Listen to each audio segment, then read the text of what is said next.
Capítulo 4, verso 2.4.1. Concepção dogmática de direito público e de direito privado, princípios teóricos. A distinção entre direito público e privado não é apenas um critério classificatório de ordenação dos critérios de distinção dos tipos normativos. Com sua ajuda, podemos, é verdade, classificar as normas, com seus diferentes tipos, em dois grandes grupos. O interesse da classificação, porém, é mais extenso. A distinção permite sistematização, isto é, o estabelecimento de princípios teóricos, básicos para operar as normas de um e outro grupo, ou seja, princípios diretores do trato com as normas, com suas consequências, com as instituições a que elas referem. Os elementos congregados em sua estrutura esses princípios decorrem, eles próprios, do modo como a dogmática concebe direito público e privado. E esse modo, não podendo ter o rigor de definição, é, de novo, tópico, resulta da utilização de lugares comuns, de pontos de vista formados historicamente e de aceitação geral. Ora, como vimos, a tradição é rica na formação de tais topoi ou lugares comuns. A própria frase de Ulpiano é um ponto de partida de várias possibilidades. De um lado, a civitas romana, de outro, os particulares como sujeitos distintos, de um lado, o interesse, a utilidade dos particulares, de outro, o das civitas, de um lado, a precedência, até no enunciado do estado da coisa romana, de outro, o caráter menor da utilidade dos particulares. Obviamente, esses topoi, tipo de sujeito jurídico, interesse, precedência, permitiram o aparecimento de diferentes teorias dogmáticas, reforçadas por outros tantos topoi historicamente formados assim. Podemos falar, inicialmente, das teorias do sujeito, que procuram classificar as normas públicas e privadas conforme tenham por destinatário o Estado ou os particulares, distinguindo por esse meio o direito público do privado. A classificação, porém, não pode ser levada estritamente, mesmo porque, em muitas situações, o Estado e os eres públicos atuam como sujeitos não diferentes dos particulares, quando, por exemplo, celebram um contrato de locação. A regulação desse contrato é civil, tradicionalmente vista como de direito privado, apesar da presença dos entes públicos como sujeito. Essas teorias, de qualquer modo, procuram ressaltar a qualidade distinta de um dos sujeitos, o Estado, bem de acordo com a formação do poder na era moderna, que o ressalvou como ente público por excelência. Mencionemos, em segundo lugar, as teorias do interesse que tomam, como topos, o interesse, um dos lugares comuns mais importantes da dogmática jurídica e que se difundiu com von Gering e a escola da jurisprudência dos interesses no século XIX, com repercussões permanentes até o século XX. A ideia remonta às concepções modernas que vão opor sociedade e indivíduo, cada qual com seus respectivos interesses. Os da sociedade, representados pelo Estado, são comuns, neutros em face dos egoísmos particulares, e envolvem a gestão da coisa pública, de toda a economia nacional. Essa noção, porém, perde nitidez em face de certos interesses particulares e não obstante sociais, como é o caso da proteção dos direitos trabalhistas. De qualquer modo, o que estas teorias acentuam é a diferença buscada pela era moderna entre o social privado e o social público, o âmbito da propriedade e da riqueza privada e o âmbito da propriedade e riqueza comuns. As teorias da relação de dominação, por fim, veem, formalmente, nas relações do direito público o jus imperi do Estado, que se põe superiormente aos entes privados. Estes, ao contrário, guardam relações de paridade, um não pode imperar sobre o outro. Assim, nas relações sociais ressalta-se o monopólio da força pelo Estado e, em consequência, a concentração e centralização do poder de impor condutas. Também aqui vemos presente um topos relevante da era moderna, a concepção do poder como relação de comando e a unidade do poder público com base na noção de soberania. Na verdade, não há uma concepção que, com rigor, defina cabalmente as noções. No entanto, praticamente, alguns princípios podem ser agrupados em um e em outro âmbito, ainda que nem todos se apliquem uniformemente aos ramos do direito usualmente considerados públicos ou privados. O princípio máximo do direito público é o princípio da soberania. Trata-se de uma noção que, historicamente, apresentou várias conotações. De modo geral, corresponde à efetividade da força, pela qual as determinações de autoridade são observadas e tornadas de observação incontrastável pelo uso inclusive de sanções, de um ponto de vista interno. De um ângulo externo, no confronto das soberanias, corresponde a uma não sujeição a determinações de outros centros normativos. É, em síntese, o caráter originário independente da capacidade de determinar, num âmbito definido de atuação, a relevância ou a irrelevância de qualquer outro centro normativo que ali atue. No direito contemporâneo, afirma-se que soberana é a lei, por força da Constituição, que encarna a vontade social, e que confere ao Estado e aos entes públicos de modo geral a competência para editar atos soberanos, isto é, dotados do jus imperi. Nem todos os atos dos entes públicos são soberanos. Quando são, porém, aparece o jus imperi. Suas normas são, então, cogentes, pois pressupõem o interesse da ordem pública. É o princípio do interesse público relevante que, se contrastando com interesses privados, prevalece em última instância sobre eles. Esse interesse público pode ser do próprio Estado, no caso do direito administrativo, mas pode ser o de toda a comunidade, no caso do direito penal. Nesse caso, é o interesse da justiça, como um valor social global. O ente público que aplica as normas penais não age no interesse próprio, mas no da justiça, para e pela comunidade. A diferença é importante, pois evita confundir o Estado com a própria sociedade. Quando o ente público pressupõe o interesse relevante do Estado, vê nesse uma parte do todo social que, por sua importância para o todo, deve prevalecer. Quando vê no interesse relevante o interesse do todo social é a justiça, como um valor global da comunidade, que prevalece. Isso, porém, nos quadros da soberania da lei, tem limites. É o princípio da legalidade. Para o endereçado privado dos atos soberanos, significa que só o que a lei obriga ou proíbe deve ser cumprido, o restante lhe é permitido. Para o emissor de atos soberanos, significa que não só deve fazer ou deixar de fazer apenas o que a lei obriga, mas também que só pode fazer o que a lei permite. É a estrita legalidade. Para que sua ação não fique absolutamente tolhida, quando não houver lei que lhe permita agir, há o princípio da discricionariedade. A lei apenas prescreve os fins a serem atingidos pelo ato soberano, deixando uma margem de opção para a escolha do meio correto. A discricionariedade, porém, não é arbitrariedade, pois o fim estabelecido não pode ser ignorado. Para exemplificar, só se pode prender alguém ou por haver ato delituoso flagrante, ou por ordem da autoridade competente. O ato soberano é vinculado à estrita legalidade, as condições são vinculantes, o ato tem de ser delituoso, flagrante, ou tem de haver a ordem. De outro lado, o policial que tem o porte de arma pode atirar e até matar, o juízo de oportunidade é seu, discricionariedade, mas não pode contrariar o fim prescrito, a defesa da ordem pública, isto é, não pode usar a arma para proteger interesses pessoais, por exemplo. No direito privado vige, supremamente, o princípio da autonomia privada. Os entes privados gozam dessa capacidade de estabelecer normas conforme seus interesses. Esse princípio está na base dos acordos de vontade, como os contratos, mas também dos atos de vontade unilaterais, como a doação. Também eles, contudo, submetem-se à legalidade. Mas não à estrita legalidade. Se a lei não lhes proíbe nem lhes obriga a agir, eles podem agir.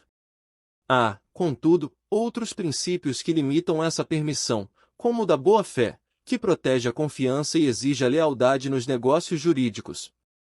Os princípios, como vemos, são enunciados diretores da atividade humana juridicamente considerada. Os que mencionamos são regionais. Contudo, há princípios que valem para todos os âmbitos. São princípios gerais de direito, como o da igualdade, o da responsabilidade por danos, o de que o pactuado deve ser observado, pacta sunt servanda, etc. Em seu nome, a dogmática procura entender o direito como um todo, postulando sua unidade. Para ela, não obstante as distinções, o direito é, em última análise, um só. Daí o sentido sistematizador de sua tarefa. O sistema daí resultante, como vimos mostrando, pode não ser um conjunto rigorosamente lógico, mas deve manifestar certa coerência e sentido de coesão. Capítulo 4, verso 2.4.2. Ramos dogmáticos. A preocupação em distinguir direito público e privado e, subsequentemente, tentar classificar dentro deles os diferentes ramos dogmáticos tem uma finalidade prática importante para a decidibilidade de conflitos com um mínimo de perturbação social. É preciso reconhecer ou ter critérios de reconhecimento da factispecies normativa, das hipóteses de incidência dentro de um quadro teórico definido. Assim, é necessário dizer se os comportamentos normados são de direito público ou privado, de direito administrativo ou comercial, se a consequência imputada é civil ou penal, etc. Essa necessidade decorre do domínio teórico da matéria, exigido para seu tratamento coerente e coeso, pois sem isso aos critérios de decidibilidade faltariam certeza e segurança. Estes são considerados, no direito contemporâneo, dois valores imprescindíveis. A certeza diz respeito à coerente e delineada apreensão das situações de fato, de modo a evitar ao máximo as ambiguidades e vaguidade de sentido. Um sentido é ambíguo quando seu conceito é impreciso, quando as qualificações são indeterminadas. Um sentido é vago quando não se pode reconhecer e delimitar com precisão os objetos aos quais a palavra se aplica. Assim, a própria palavra direito é vaga, porque se aplica a diferentes objetos, é o nome da ciência. Pode significar o conjunto das normas, mas também significa direito subjetivo. É também ambígua porque é difícil, para cada um desses casos, fornecer precisamente quais suas qualificações genéricas a fim de conceituá-la. Desse modo, se pudermos dizer se a situação é de direito público ou privado, e se essas expressões estão razoavelmente delimitadas, a ambiguidade e a vaguidade limitam-se, ganha-se em certeza. Já a segurança tem a ver com os destinatários das normas. É preciso encontrar critérios para uma decidibilidade uniforme para todos os sujeitos. Princípios como o da igualdade de todos perante a lei garantem a segurança. Para isso, porém, é preciso identificar as situações dos próprios sujeitos, se são, por exemplo, entes públicos ou privados. Portanto, a que princípios teóricos estão, no caso, submetidos. A dogmática vale-se, para esta tarefa, de dois topoi, ou lugares comuns consagra-dos pela tradição, natureza jurídica e natureza das coisas. Como qualquer lugar comum. Trata-se de fórmulas orientadoras, cuja coerência é dada não pelo rigor lógico, mas pelo uso comum e extenso. Não obstante, a filosofia jurídica, zetética, se esmera em buscar-lhes os fundamentos. Em geral, a natureza jurídica de uma situação é dada pelas normas que a disciplinam. Isso, porém, como vimos, por exemplo ao mostrar como se diferencia uma norma cogente de uma dispositiva, nem sempre é fácil. Precisamos reconhecer, então, se o objeto normado tem uma natureza que lhe seja peculiar, é a natureza das coisas. O fundamento dessa expressão é que é bastante controvertido. O que são as coisas mesmas? A busca dessa natureza intrínseca das coisas é que é responsável pela permanente presença do chamado direito natural, aquele direito que não é posto, mas que emerge da própria essência das coisas. Por exemplo, disse que o homem é, por natureza, um ser livre, ou que tende naturalmente à procriação. Por isso, a natureza jurídica da liberdade de procriação pode ser determinada pelas normas que sobre ela incidem, por exemplo, a regulação da família. A controvérsia filosófica sobre isso é grande. A eugenia é um dado da natureza ou um dado da cultura? Contudo, dogmaticamente, essas questões são postas fora de dúvida, princípio da inegabilidade dos pontos de partida, e a natureza das coisas é aceita como um lugar comum, preenchido pelos usos consagrados pela tradição. A natureza pública ou privada das situações depende, como vimos, tanto das normas incidentes, regidas ou pelo princípio da soberania ou da autonomia privada, como das próprias realidades normadas, ou a necessidade social de uma impositividade última e inapelável ou a liberdade, conceitos, ambos filosoficamente controvertidos. Ora, O mesmo ocorre com as especificações do direito público e privado, com a identificação de seus ramos. O objetivo é o mesmo: criar condições para a decidibilidade com certeza e segurança.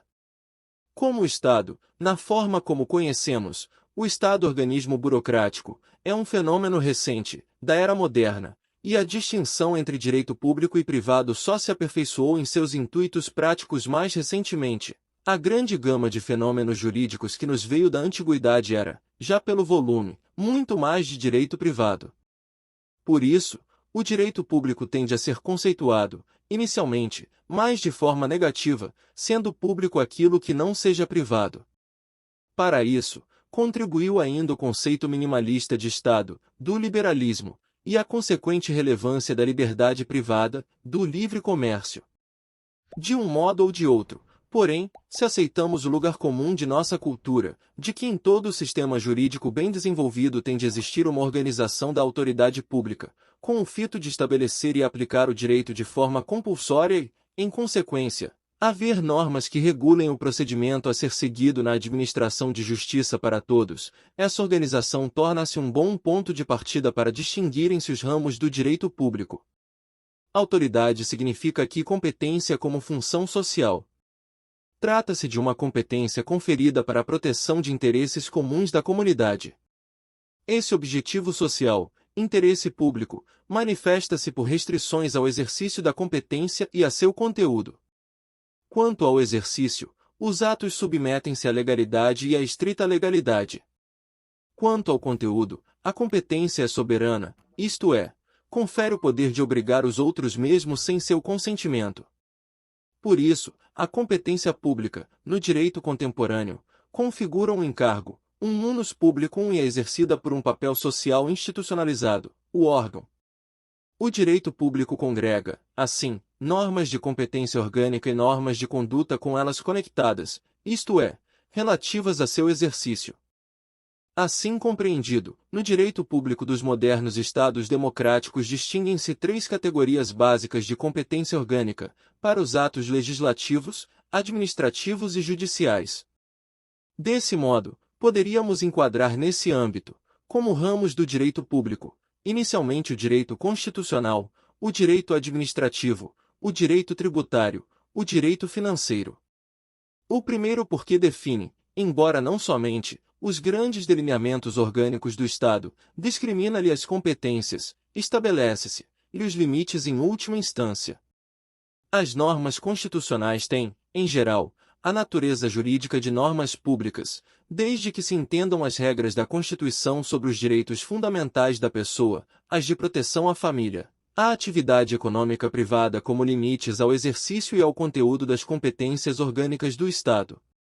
Ou seja, não é a natureza das coisas, mas a natureza jurídica das normas, seu caráter cogente e soberano, que as qualifica como públicas. Por exemplo, dados pessoais, como o nome, sempre apareceram como elementos próprios da personalidade civil, sendo o direito ao nome objeto da legislação civil, direito privado, Código Civil 2002, art. 16. Toda pessoa tem direito ao nome, nele compreendidos o prenome e o sobrenome, entre mentes, uma emenda constitucional, S. 115/2022, determinando a matéria como competência legislativa da União, incluiu os dados da pessoa entre os direitos e garantias fundamentais, constitucionalizando-os expressamente. O direito administrativo, que tem por objeto as normas sobre a organização do Estado e os atos correspondentes dos entes públicos, forma, com o direito constitucional, a viga mestra do direito público. O crescimento da influência do Estado sobre a esfera privada, porém, fez aparecer uma série de conjuntos normativos que possuem também natureza pública, uma vez que nelas prevalece o caráter soberano dos atos públicos e o interesse público relevante. Trata-se de normas que regulam o trabalho, os salários, a previdência social, direito do trabalho, direito previdenciário, a proteção social de certos negócios, direito dos seguros, da atividade bancária, dos negócios de financiamento, ou o planejamento da economia nacional, direito econômico. Esses ramos, ao contrário daqueles que estritamente dizem respeito aos entes estatais e sua relação soberana sobre os entes privados, direito tributário, que cuida da arrecadação de meios para a manutenção do Estado e demais entes públicos, tributos, impostos, taxas, contribuições, financeiro, que cuida da gerência das finanças dos entes públicos, tem uma natureza direito pública menos coerente, o que tem provocado uma certa imprecisão na distribuição entre público e privado, falando-se de start na progressiva publicização do direito privado. Observe-se que o direito internacional público e o direito internacional privado, já pelos termos classificados pela natureza pública e privada, guardam hoje características de certa indiscernibilidade entre si.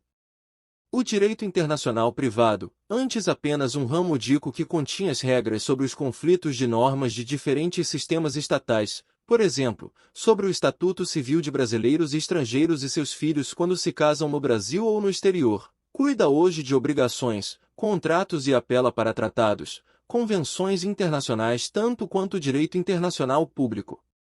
E este, que tinha por sujeito relevante os Estados, hoje cuida dos organismos internacionais, ONU, OEA, bem como da proteção de direitos humanos, de tratados internacionais para a proteção do comércio internacional, dos códigos de ética de multinacionais, etc. Essa imprecisão da distinção não é, porém, um fenômeno apenas ligado ao crescimento e à expansão do Estado. Um dos ramos tradicionalmente considerados como de direito público, o direito penal, mostra que o caráter de sua natureza jurídica parece ter a ver com a natureza das coisas em termos culturais. As normas penais estabelecem normas de conduta para os particulares. Os entes públicos, seus órgãos, não cometem delitos penais. Apenas as pessoas que exercem as competências é que se imputa a sanção penal. Desse modo, porém, a imputação de penas é comum ao direito civil, tradicionalmente privado, e ao direito penal. A única circunstância plausível para distinguir as sanções civis e as penais está em que as relações sancionadas com as últimas, a propriedade, a honra, a liberdade, são consideradas de tamanha relevância, estando em jogo um interesse público tão manifesto, que a elas se atribui a natureza de direito público. Obviamente, porém, a natureza pública da esfera penal é diferente daquela que serve para caracterizar a organização das autoridades públicas. Vejamos, por último, o direito processual, que se distingue em processual penal e civil.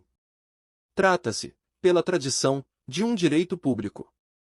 No que diz respeito sobretudo ao segundo, porém, a natureza jurídica não parece repousar em critérios claros.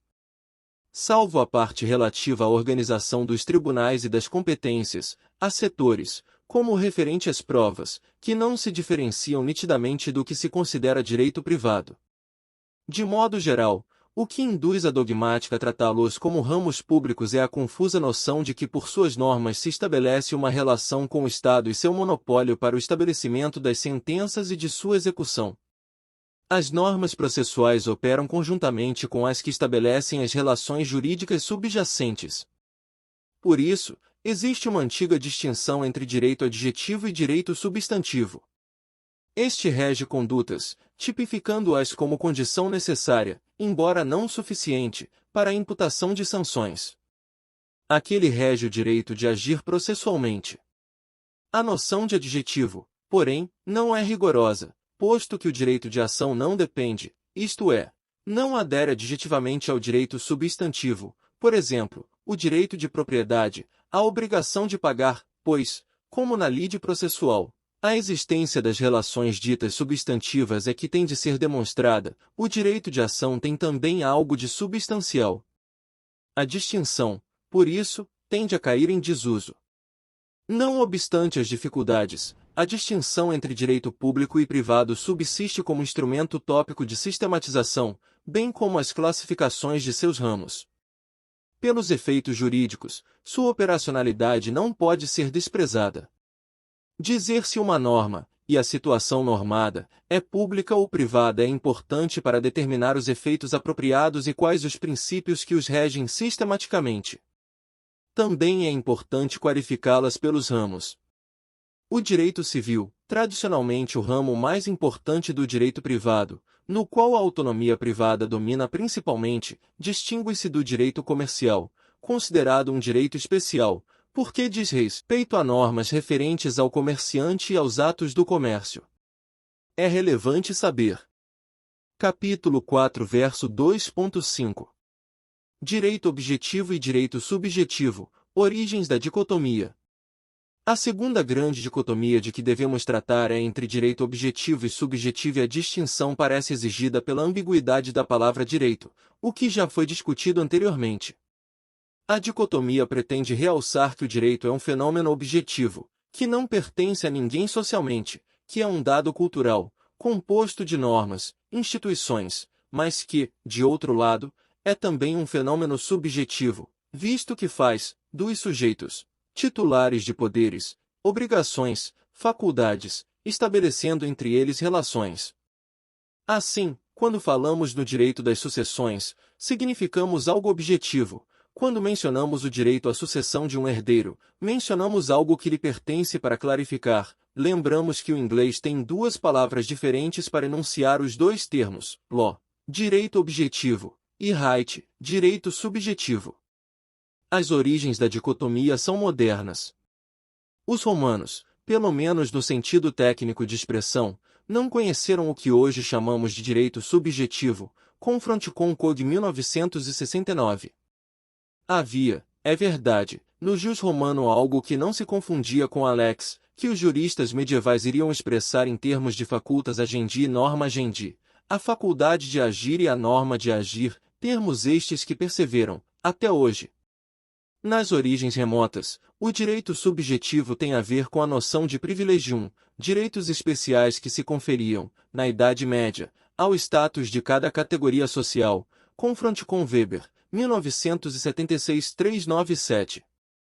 Os romanos, propriamente, sempre entenderam que o jus era algo delimitadamente conferido a um grupo social. O jus civile era o direito dos cidadãos, e mais tarde, o jus gentium era o direito próprio das situações em que os litígios envolviam estrangeiros e que exigiam um pretor especial, o praetor peregrinus. A grande importância que adquiriu o jus gentium, ao qual recorriam também os cidadãos romanos, nunca lhes excluiu o direito a eles reservado, o jus civile. Na Idade Média, as três ordens do reino, o clero, a nobreza e o povo, passam a reger-se por direitos próprios, os privilégios. Estes eram constituídos sobretudo pelos costumes próprios de cada comunidade, o direito consuetudinário, e pelos forais, diplomas do rei ou do senhor feudal que fixavam a organização de certa comunidade local, garantiam a propriedade imóvel, fixavam tributos etc. Era o direito foraleiro. Havia ainda o direito canônico, próprio da Igreja. Os privilégios, porém, eram localizados. As relações comerciais, sobretudo entre as cidades, exigiam normas que cobrissem espaços abrangentes. Com base no direito romano vulgarizado, foi o fenômeno da recepção do direito romano. Surgiu, paralelamente, um direito que a todos se aplicava, que seria comum a todas as cidades e que passou a ser conhecido como direito comum, jus comune. O direito comum não era, como o jus gentium, um direito próprio, mas um direito generalizado. A distinção entre privilégios e direito comum marca, assim, uma dicotomia peculiar. É na era moderna, porém, que a distinção ganha os contornos atuais. Para isso, contribui uma nova concepção de liberdade.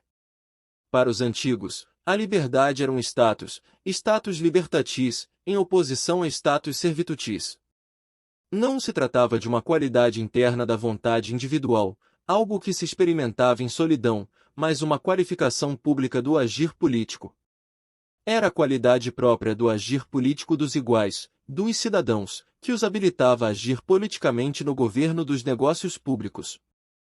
O cristianismo trouxe uma outra noção, a do livre-arbítrio, algo interno, uma qualidade da vontade que se expressa num velho noli, querer e não querer, do que partilham todos os homens, independentemente de seu status. A noção de livre-arbítrio, cerne de intensas disputas no Renascimento, serviu à generalização da pessoa como elemento identificador do ser humano, o homem como pessoa ou como ser livre. Trouxe, porém, uma outra consequência. O caráter íntimo da liberdade cristã permite que o indivíduo torne-se um centro isolado. O livre-arbítrio se exerce não importa se o exercício é possível ou não.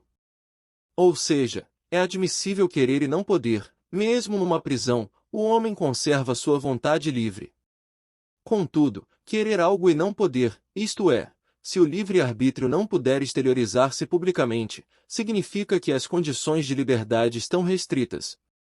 Até mesmo a presença do outro, igualmente livre, é um limite à expressão da liberdade. A liberdade de um encontra limites na liberdade do outro.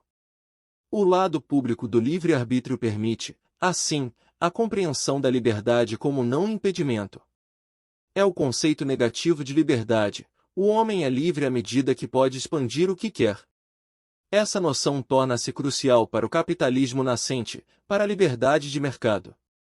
E a luta da burguesia contra os remanescentes privilégios feudais marcará a disputa pelo poder político, bem como pela aniquilação do status libertatis dos antigos.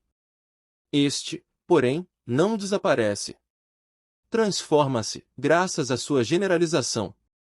Com base no livre-arbítrio, na liberdade como não impedimento, constrói-se um conceito positivo de liberdade. É a liberdade como autonomia, da capacidade de dar-se as normas de seu comportamento que, em termos políticos, será a liberdade de autogovernar-se. É a liberdade do contrato social. A confluência do conceito negativo e positivo de liberdade configurará uma nova noção à liberdade no sentido moderno, intimista e, ao mesmo tempo, pública.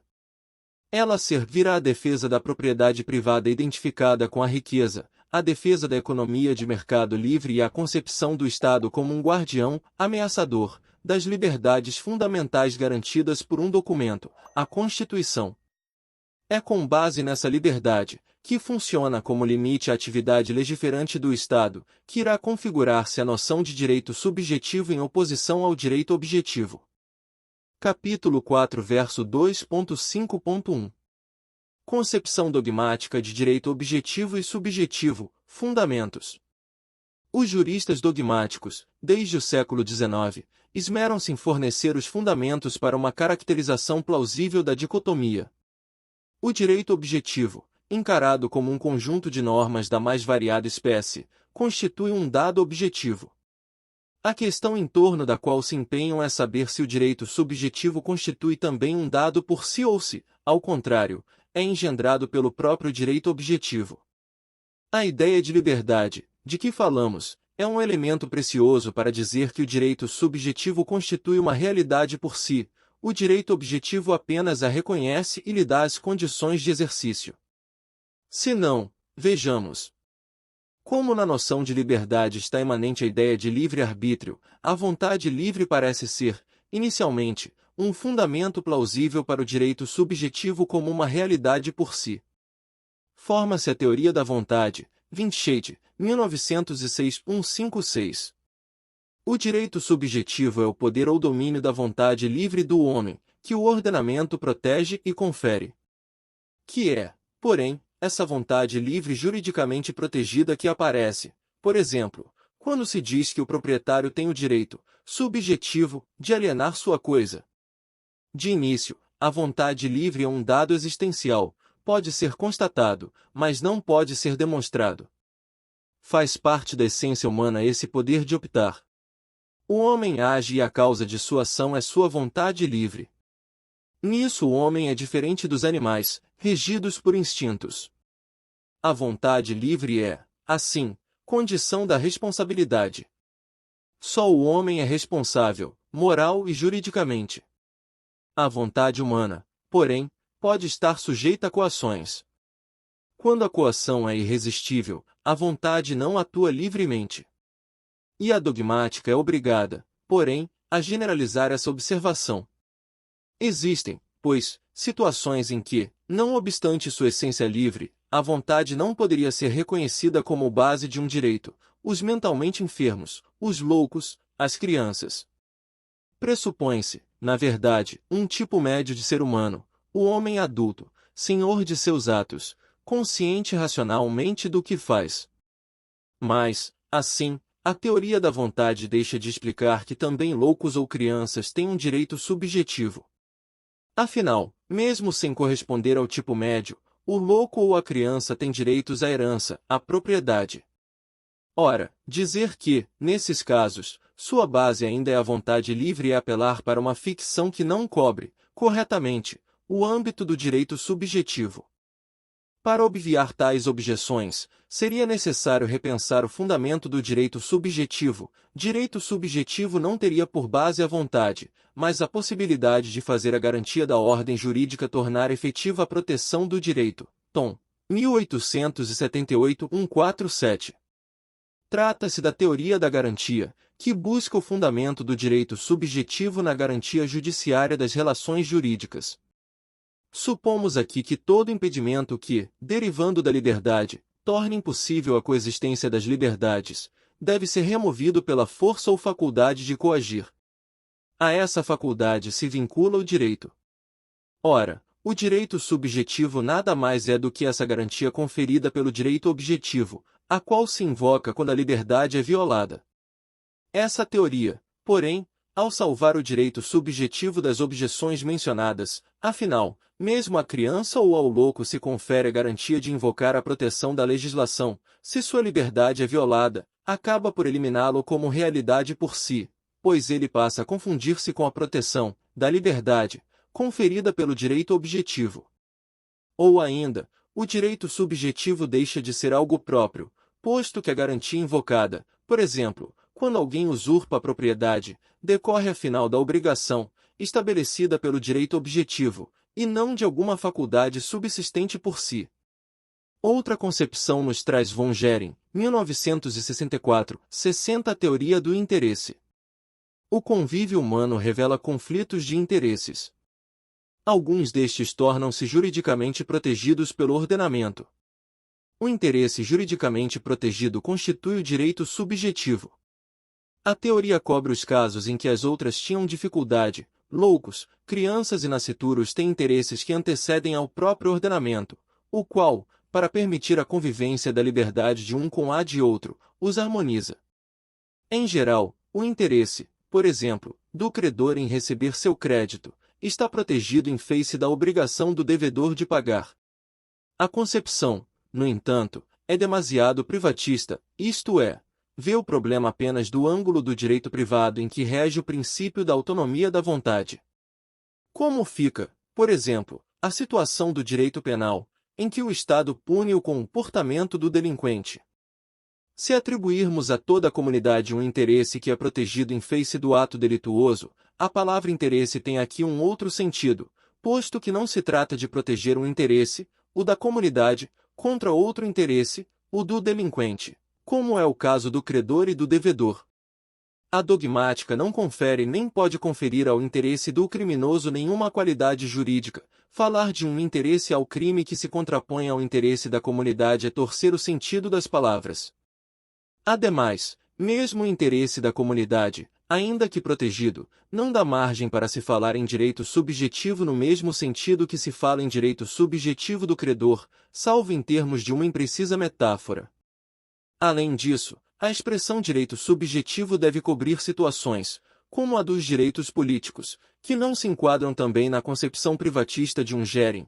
O direito de votar e ser eleito não contrapõe interesses, pois, embora se pudesse dizer que o eleitor tem o direito de ver seu voto recebido e acatado pelos órgãos do Estado, é de se convir que não é essa sua função principal. O que se observa, diante do esforço teórico da dogmática, é que a dicotomia, direito objetivo-subjetivo, tem antes um caráter tópico, isto é um lugar comum retórico. A expressão direito subjetivo cobre diversas situações, difíceis de serem trazidas a um denominador comum. A própria liberdade, em seu ambíguo sentido moderno de autonomia e de não impedimento, ela própria é um lugar comum, um importante topos que orienta e organiza o raciocínio, mas que não lhe confere um caráter lógico rigoroso. Dada essa diversidade de casos, é possível opor, assim, a noção de direito objetivo às diferentes situações subjetivas, entendidas como posições jurídicas dos destinatários das normas em seu agir, exercer atos de vontade, ter interesses protegidos, conferir poder, ser obrigado, etc. Não é necessário, como fizeram alguns autores, por exemplo, do Goethe ou Lundstedt, chegar à posição radical de dizer que não existem direitos subjetivos por ser impossível demonstrar o que seja a vontade, o poder ou a liberdade.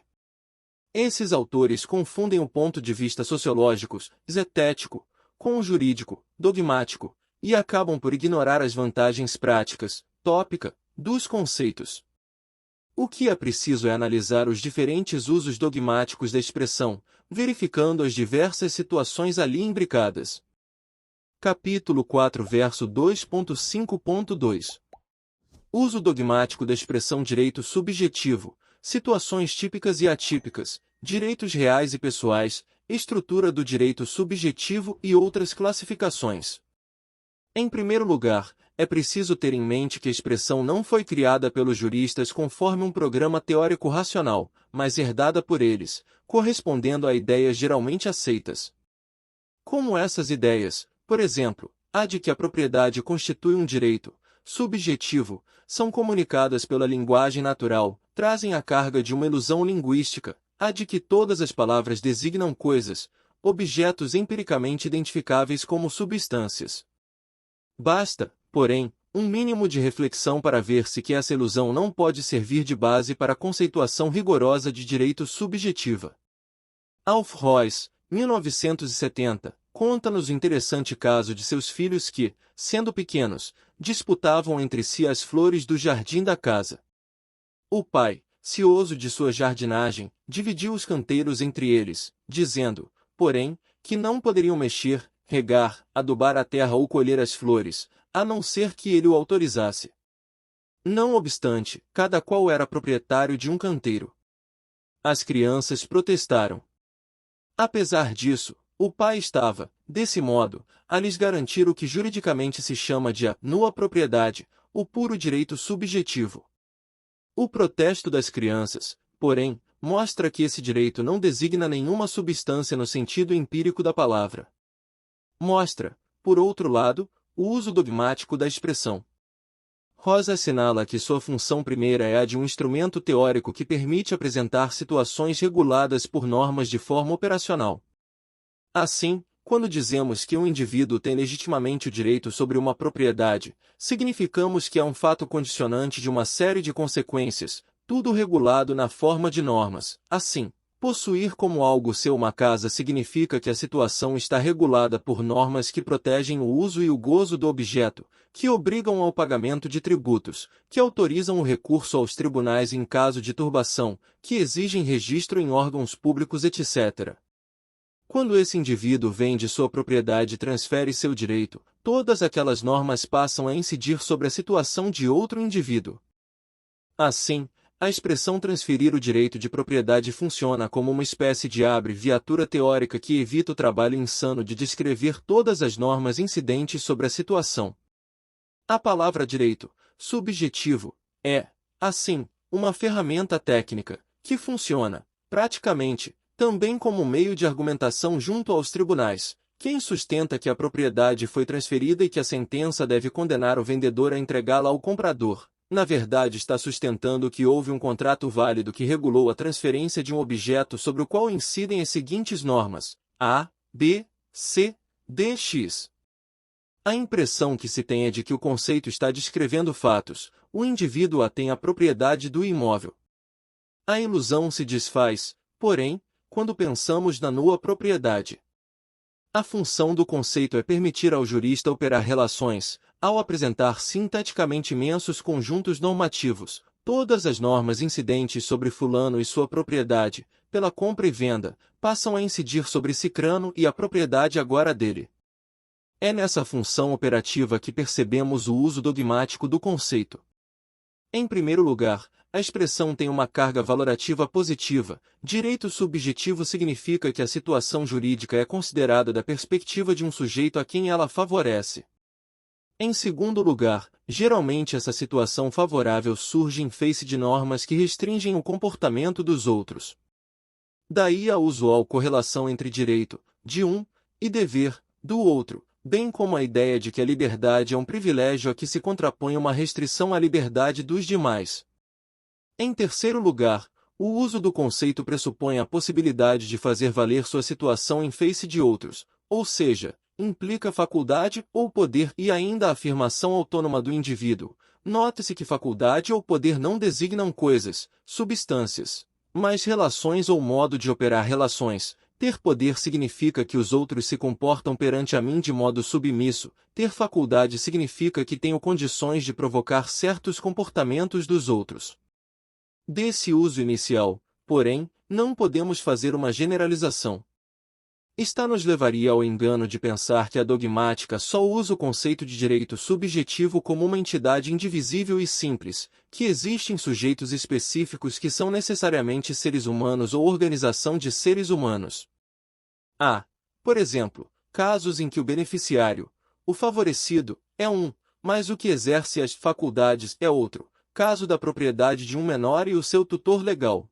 Como há casos em que o proprietário não é propriamente um sujeito no sentido de ser humano ou mesmo de uma organização de seres humanos, uma empresa, por exemplo, mas um objeto como o conjunto dos bens deixados por alguém, os quais, enquanto não forem transferidos aos herdeiros, são propriedade da massa que está sendo inventariada. Além disso, a expressão se usa também para o exercício de competências públicas, direitos subjetivos públicos, caso em que o uso primitivo tem de ser modificado para ser ampliado. Para entendermos essa diversidade de usos, com base em um núcleo inicial, podemos, pois, distinguir entre situações típicas e atípicas. A distinção é de Royce, e não é usual na própria dogmática, mas serve para a apresentação didática da questão. Situações típicas são aquelas que correspondem ao uso padrão de direito subjetivo. Nelas é possível encontrar um sujeito de interesse favorecido, que emerge de uma regulação que restringe a liberdade de outrem, de onde provém a correlação entre direito e dever, ou, como diz a dogmática, a todo direito corresponde um dever. Na situação típica, o titular do direito é também aquele que dispõe da faculdade de fazer valer o seu direito. Nessa situação, é possível ainda identificar a autonomia individual, a autonomia privada. Nas situações atípicas, o titular do direito e da faculdade de fazer valê-lo não coincidem. Às vezes, o sujeito não é uma pessoa, caso, por exemplo, das fundações. A correlação com um dever não aparece, como é o caso do direito de votar que assinala uma faculdade política, de eleger representantes, correlata não de um dever, mas de uma competência, a do órgão eleito, o Congresso, o Parlamento, de representar a cidadania na produção legislativa. Por fim, há casos em que a autonomia privada não se constata, falando-se em direito subjetivo com função social, posto que não é exercido em proveito próprio, mas no proveito da comunidade. Por exemplo, o direito concedido a uma empresa de explorar uma atividade econômica em princípio reservada ao poder público, energia elétrica, nas situações atípicas, incluem-se, em certo sentido, os chamados direitos fundamentais da Constituição, que são também chamados de direitos subjetivos, mas que, na verdade, são limitações ao poder legislativo do Estado. Por exemplo, ninguém será submetido à tortura nem a tratamento desumano ou degradante. Constituição Federal de 1988, artigo 5, terceira. Particularmente discutível é saber se o chamado direito de ação processual corresponde ou não a uma situação típica. No caso do processo civil, há quem sustente que se trata de uma correlação entre a faculdade de exigir e o dever de o Estado atender. Já no caso do direito de ação penal, essa correlação é seguramente mais difícil.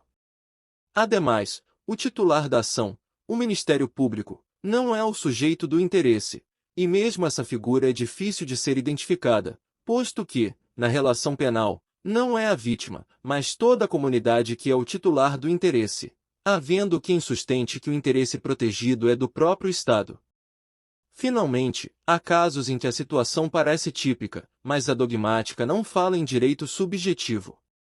Por exemplo, quando o sujeito tem o interesse, ele é, digamos, o herdeiro necessário, o filho em relação aos bens dos pais, mas, enquanto não ocorre a morte de um deles, não há direito subjetivo, apenas expectativa de direito.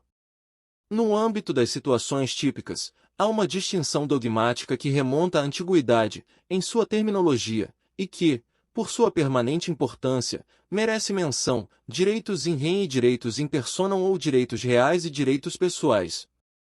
A distinção tem para o jurista uma significação classificatória prática, pois permite a ele discriminar entre tipos de proteção processual a que um direito subjetivo está submetido. Disse, usualmente, que direitos reais são aqueles que autorizam o uso e o gozo imediato de uma coisa, garantindo ao titular a faculdade de obter a entrega ou restituição do objeto, res, em face de qualquer um que dele se tenha apoderado.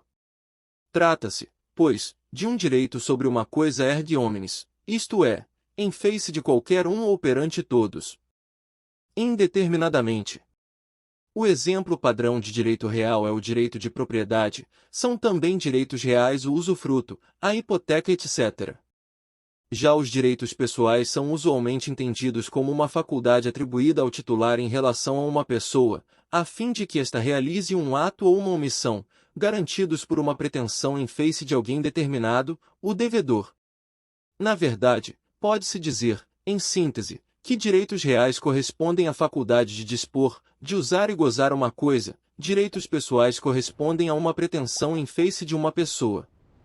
Note a importância da distinção quando ocorrem conflitos que exigem decisão. Firmar um contrato de compra e venda de um bem imóvel confere ao comprador um direito pessoal, pois, caso o vendedor se recuse a cumpri-lo, a exigência configura uma pretensão a um ato, o de transferir o imóvel e, em caso de isto não ocorrer, o ato de indenizar. Só quando o imóvel, conforme a lei, for objeto de uma escritura registrada em cartório é que aparece o direito real e, portanto, a faculdade de dispor, de usá-lo e gozá-lo. Do mesmo modo, quando se celebra um empréstimo em dinheiro, costuma-se oferecer garantias para sua devolução. Essa garantia pode ser um direito pessoal, como uma nota promissória ou um direito real, como a hipoteca sobre um imóvel. A prática ensina que as garantias reais, porque se reportam a coisas, têm maior estabilidade que as garantias meramente pessoais, chamadas fidejussórias. A distinção entre direitos reais e pessoais sofre costumeiramente uma crítica, por exemplo, de Kelsen, segundo a qual a expressão direito in rem é imprópria, posto que o direito sempre assinala uma relação entre pessoas, nunca entre pessoas e coisas. O proprietário, por exemplo, exerce uma faculdade perante todos, erga omnes, portanto, a relação é entre pessoas, ainda que indeterminadas quanto ao sujeito passivo. Isto é, o direito real é, no fundo, uma faculdade que se reporta à obrigação universal e negativa de todos em absterem-se, de não perturbarem o uso e o gozo. A única diferença estaria em que nos direitos pessoais o sujeito passivo pode ser determinado, podendo seu conteúdo estar definido positivamente ou negativamente, um ato ou uma omissão. Ambos, porém, consistiriam em relações interpessoais. A crítica, de qualquer modo, refere-se mais à formulação jurídico-filosófica, zetética, que torne mais plausível a intenção da doutrina dogmática. Pelo exposto, percebemos que a expressão direito subjetivo, em síntese, considerada à luz de sua função jurídica, aponta para a posição de um sujeito numa situação comunicativa, que se vê dotado de faculdades jurídicas, modos de interagir, que o titular pode fazer valer mediante procedimentos garantidos por normas. É possível, pois, ainda que sem rigor lógico absoluto, identificar no uso do conceito alguns elementos básicos que constituem, por assim dizer, sua estrutura. Em primeiro lugar, aparece o sujeito do direito. Pode tratar-se de uma pessoa, de um grupo de pessoas ou apenas de uma entidade caracterizada por um conjunto de bens. O sujeito é o titular do direito.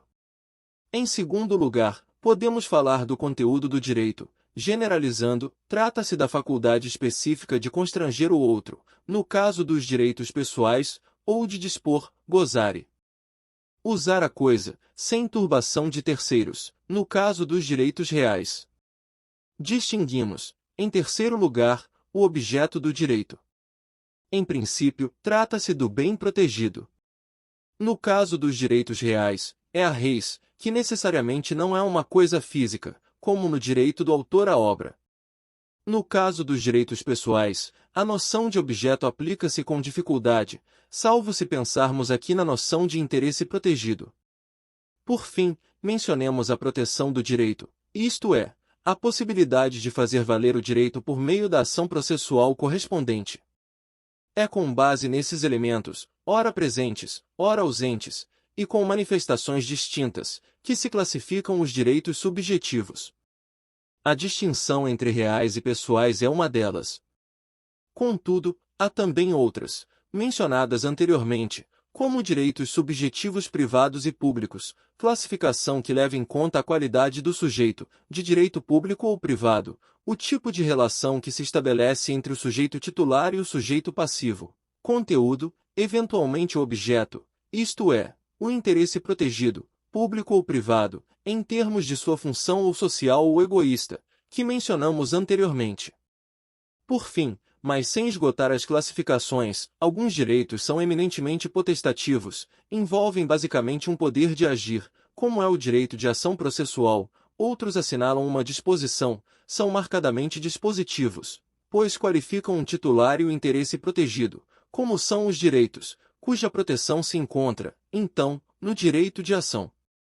Essas classificações, como sempre, constroem-se para o domínio prático das questões de decidibilidade de conflitos, constituindo topoe ou lugares comuns de orientação num quadro de coerência argumentativa. Ou seja, não são descrições de substâncias, mas conceitos operacionais para agir regularmente. Capítulo 4, verso 2.5.3. Sujeito de direito, pessoa física e pessoa jurídica. A estrutura do direito subjetivo aponta, como vimos, para elementos básicos que, por sua vez, constituem conceitos jurídicos fundamentais. Um deles é o de sujeito de direito ou sujeito jurídico. O uso mais tradicional da expressão costumava haver, e o senso comum jurídico ainda tende a ver como sujeito o ser humano concreto ou, pelo menos, os conjuntos de seres humanos. A tese, porém, é demasiado restritiva e sofre reformulações. Em princípio, o uso tradicional reporta-se à noção de direito subjetivo para identificar o sujeito jurídico em geral. A ideia de que se trata do portador do direito reporta-se à liberdade no sentido de autonomia. Assim, por exemplo, lê-se em um autor do século XIX, Puxa, 1884-4. O conceito fundamental do direito é a liberdade, o conceito abstrato de liberdade é a possibilidade de se determinar para algo. O homem é sujeito do direito, posto que aquela possibilidade de se determinar a ele se atribui, já que ele tem uma vontade. A base ideológica dessa concepção é fácil de perceber, trata-se de afirmar o sujeito como titular da propriedade privada enquanto instituição que cabe ao direito objetivo. Proteger e garantir. A noção de propriedade privada é identificada com a de riqueza e a possibilidade de produzir bens. Ora, como o homem tem em seu próprio corpo a primeira das propriedades, pois seu corpo é fonte de trabalho, o indivíduo humano é por excelência o sujeito jurídico, o homem como ser que trabalha o homo faber. Segundo o uso doutrinário mais tradicional, o sujeito jurídico enquanto ser humano é aquele que é sujeito de um direito ou de um dever correspondente. Nesses termos, fala-se em pessoa, conceito que provém do cristianismo e que aponta para a dignidade do homem insusceptível de ser mero objeto. A personificação do homem foi uma resposta cristã à distinção, na antiguidade, entre cidadãos e escravos. Com a expressão pessoa obteve-se a extensão moral do caráter de ser humano a todos os homens, considerados iguais perante Deus. No direito, assim, o homem é para o homem sempre pessoa, nunca objeto, vai dizer Kant. Pessoa, obviamente, significa o indivíduo físico, a chamada pessoa física ou natural. Como, porém, não apenas o homem, mas também as sociedades, as associações, uma empresa mercantil, o próprio Estado são também portadores de direitos e deveres. A doutrina estende o conceito de pessoa a esses entes, falando então também em pessoa jurídica ou moral. O conceito de pessoa jurídica envolve disputas teóricas sobre seu fundamento. A literatura é abundante e ocupa-se com o problema de saber se a pessoa jurídica é uma realidade, isto é, um organismo natural dotado de vontade própria, uma entidade a si, viva, distinta dos indivíduos que dela participam. É a teoria da pessoa jurídica como realidade doutrina que, obviamente, traz muitas dificuldades, posto que a transposição da ideia de um indivíduo físico dotado de vontade para um ente abstrato, em que a palavra vontade tem de ser usada num sentido metafórico, não é facilmente demonstrável. Aparecem, por isso, as teorias da ficção, fundadas na ideia de que o legislador cria ficticiamente uma pessoa jurídica com intuitos práticos, quando deseja tratar uma coletividade como se fosse um sujeito individual de direito. Essa teoria esbarra, porém, em dificuldades, pois o fato decisivo é que as situações jurídicas em que intervêm as coletividades não são análogas à situação típica dos direitos subjetivos, mas se submetem a estatutos diferentes. Na verdade, a noção de pessoa jurídica tem origem na Idade Média e na necessidade de conferir ao comércio das corporações que então organizavam certa garantia jurídica. Havia problemas de responsabilidade que o indivíduo sozinho não suportava e a mera solidariedade não resolvia. Ademais, o aparecimento do Estado como organização burocrática ou como o governo de ninguém, mais tarde, das empresas privadas organizadas burocraticamente foi forçando a institucionalização do conceito. Se sua utilidade revelou-se na disciplina da responsabilidade, hoje, porém, assistimos a um movimento inverso, dado que, por trás do biombo da pessoa jurídica, a pessoa física muitas vezes se esconde para furtar-se à responsabilidade. Fala-se numa perversão do conceito e para controlá-lo surgem princípios como o da desconsideração, disregard, caso em que o juiz, quando constata a má-fé, pode destacar a pessoa física que está sob a capa da jurídica. A noção é importante no direito empresarial e civil e tem repercussões no direito tributário na questão da evasão fiscal. Em que pesem as dificuldades de fundamentação, as noções de sujeito jurídico, pessoa física e pessoa jurídica são correntes na dogmática. Talvez uma explicação razoável desses conceitos possa ser encontrada na noção referida, item 4.1.3, de papel social. A ideia reporta-se à origem da palavra pessoa persona, que era a máscara do ator no teatro. O mesmo indivíduo representa vários papéis, no teatro antigo, pondo a máscara. A própria sociedade institucionaliza os papéis como condição da interação. Conhecemos-nos e interagimos, porque conhecemos os papéis assumíveis, o pai, o filho, o pagador de impostos, o motorista, o vendedor, o comerciante. Os papéis institucionalizados normativamente, no direito, ganham contornos certos e seguros. O papel de juiz não é apenas de quem julga pendências, mas depende de um estatuto próprio, o Estatuto da Magistratura. O estatuto confere ao papel as qualidades que o tornam consistente para o intercâmbio jurídico. Nesses termos, o que chamamos de pessoa nada mais é do que feixe de papéis institucionalizados. Quando esses papéis se comunicam, isto é, o pai é simultaneamente o trabalhador em seu emprego, o pagador de impostos, o sócio de um clube, numa palavra, o agente capaz para exercer vários papéis e as atividades correspondentes, políticas, sociais, econômicas, etc., temos uma pessoa física. O direito capta-a como conjunto comunicante de papéis institucionalizados. Existem, porém, casos em que se constitui um feixe de papéis limitados que não se comunica com outros papéis possíveis.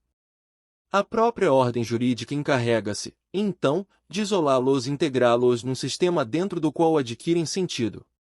Esse sistema depende de um estatuto, por exemplo, o estatuto de uma sociedade anônima, conforme o qual o exercício de um papel é atribuído a um indivíduo cujo conjunto global de papéis comunicantes não conta apenas um dos papéis, o que está no estatuto.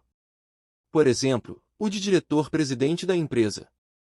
O feixe desses papéis isolados dos demais papéis sociais integrados pelo estatuto num sistema orgânico, com regras próprias, constitui uma pessoa jurídica. O papel isolado e integrado no sistema da pessoa jurídica recebe o nome de órgão. Assim, quando alguém assina um documento, celebra um contrato, não é ele, pai, membro do clube, eleitor, filho do fulano etc. que age, mas apenas o papel estatutário de diretor-presidente. E só quando esse papel estatutário, órgão, age, é que a pessoa jurídica firma contratos, compromete-se, sofre processos etc. As pessoas jurídicas podem ser públicas ou privadas. A classificação reporta-se à distinção entre direito público e privado. Depende, pois, do caráter das normas que compõem o Estatuto. Pessoas jurídicas de direito público são, por exemplo, a União Federal, os Estados da Federação. Pessoas jurídicas de direito privado são, por exemplo, a empresa privada, as sociedades de modo geral. Por fim, a noção de sujeito jurídico. Ela não se deixa explicar pelo conceito de papel social. É mais ampla do que o de pessoa física e jurídica. Toda pessoa física ou jurídica é um sujeito jurídico. A recíproca, porém, não é verdadeira. A herança jacente, os bens ainda em inventário, é sujeito de direito, mas não é pessoa. O sujeito nada mais é do que o ponto geométrico de confluência de diversas normas. Esse ponto pode ser uma pessoa. Capítulo 4, verso 2.5.4. Capacidade e competência. Na caracterização das pessoas físicas e jurídicas, tendo em vista sua aptidão para serem sujeitos de direito, a dogmática analítica costuma valer-se de dois outros conceitos, o de capacidade e o de competência. O termo capacidade costuma ser usado para expressar uma aptidão. Diz-se que o sujeito capaz está apto a exercitar seus próprios direitos. Na noção de capacidade, estão contidos, na verdade, dois sentidos. Um refere-se à aptidão para ser sujeito de direitos e obrigações, enquanto condição mesma da personalidade. Assim reza o artigo 1º do Código Civil Brasileiro, ao prescrever que toda pessoa é capaz de direitos e deveres.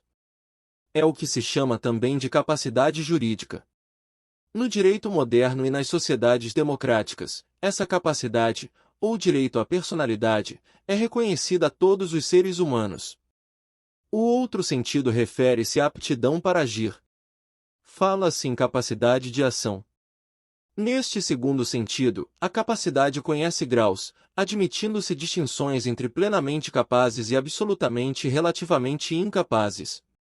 Assim, por exemplo, os menores são incapazes absolutamente, até certa idade. No sentido de capacidade de ação, não obstante sua aptidão para ser sujeitos de direito e de deveres, no sentido de capacidade jurídica. Isto é, são sujeitos de direito, mas não podem assumir, por si próprios, obrigações nem cometer delitos, não têm capacidade de ação nem capacidade delitual. A doutrina alemã sustenta a diferença, falando em capacidade de direito e capacidade de fato, ou também em capacidade de direito e faculdade de agir. O problema está em fundamentar a distinção na passividade, ser capaz, e na atividade, realizar a capacidade.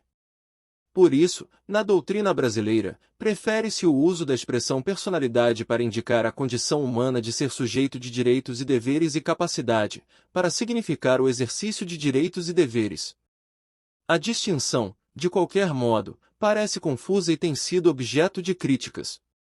O intuito dogmático é, nesta oportunidade, fazer frente à generalização da qualidade de pessoa a todos os seres humanos e, ao mesmo tempo, estabelecer-lhes limites. Na antiguidade, escravos não eram pessoas, eram objetos. Crianças são pessoas, mas não podem ser responsabilizadas juridicamente por seus atos. Assim, não têm capacidade de comprometer-se, de firmar contratos, nem capacidade política nem capacidade delitual. Não obstante isso, são sujeitos ativos de certos direitos, por exemplo, de sucessão, de cuidados especiais, quando abandonadas, podendo destarte ser também, por seu patrimônio, sujeito passivo de certas obrigações. Por exemplo, se recebem mais do que lhes competia em sua parte hereditária, são obrigadas a restituir. Estaria razão prática para separar capacidade de ação e delitual de capacidade jurídica. A capacidade jurídica adquire-se com o nascimento da pessoa, muito embora já antes se possa vislumbrar proteção jurídica para o nascituro. A capacidade de ação, porém, no sentido de exercer por si e plenamente os direitos e deveres correspondentes à capacidade jurídica, negociar capacidade negocial, cometer delitos, capacidade delitual, votar e ser eleito, capacidade política, etc., depende de circunstâncias previstas no ordenamento, atingir certa idade, ser emancipado pelos responsáveis legais ou casar-se, etc. Enquanto essas circunstâncias não ocorrem, o exercício de alguns desses direitos e deveres, negociar, receber a herança, aceitar uma doação, pagar impostos sobre seu patrimônio, etc., pede um representante, os pais, na falta destes, os tutores, etc. É a figura da representação de extraordinária importância no mundo civil e comercial e estende-se também às relações entre pessoas com plena capacidade de ação, podendo a própria pessoa capaz designar alguém que a represente no exercício de seus direitos e deveres. A noção de representação tem ainda outro sentido, que guarda com a representação de modo geral certa afinidade, mas que dela se distingue pelo interesse público nela envolvido, a representação política. O direito de participar politicamente da elaboração das normas legais para toda a comunidade, na Constituição do Estado e seus agentes administrativos e judiciais. Para distinguir entre as duas representações, costuma-se dizer que o representante em geral recebe uma procuração, enquanto o representante político tem um mandato. A distinção, porém, não é estritamente aplicada, pois mesmo em organizações privadas, um clube recreativo, por exemplo, disse que seu presidente foi eleito para um mandato de tantos anos.